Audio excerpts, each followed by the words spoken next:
zambiri okhalamkhisani ndimavuta timagwetsa misozi lungwapukutha misozi yonseyo mulungu waona misozi amaona mitima yoswekayo ndi misozi pamene ikogwa mulungu waliranso natothoza mutu mulungu wanao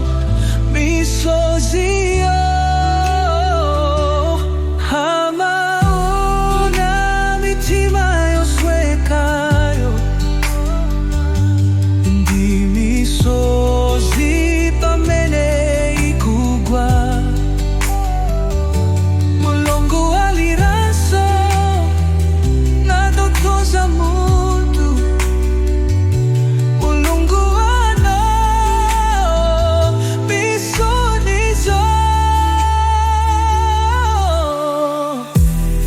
nthawi zambiri misozi imepwa zinthu zikakhala zasokonekera mulungu satitaya